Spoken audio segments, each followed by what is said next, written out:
ആണിന്റെ വസ്ത്രം തന്നെ പെണ്ണ് ധരിക്കണം എന്ന് പറഞ്ഞ് അതിനു വേണ്ടി വാശി പിടിക്കുക. എന്തൊരു ഭ്രാന്താണ് റബ്ബേ അത്. എന്നിട്ട് അത് എന്തിന്റെ പേരിലാ? സ്ത്രീ പുരുഷ സമത്വത്തിന്റെ പേരിൽ.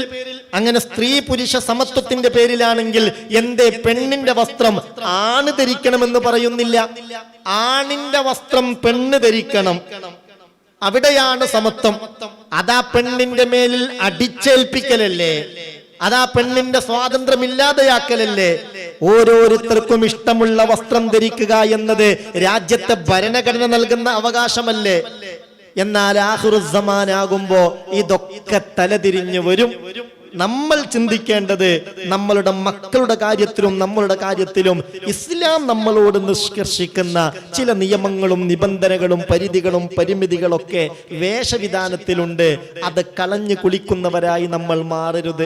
നമ്മളുടെ ഡ്രസ്സ് നമ്മൾ ഉപയോഗിക്കുന്നത് ശരിയായ രീതിയിലല്ലെങ്കിൽ അതിന്റെ പേരിൽ ആരൊക്കെ ഹറാമിന്റെ നോട്ടം നമ്മളിലേക്ക് നോക്കിയോ അതിനവർക്കുള്ള ശിക്ഷയുടെ അതേ ശിക്ഷ ഇത് ധരിച്ചവർക്കുണ്ടാവും.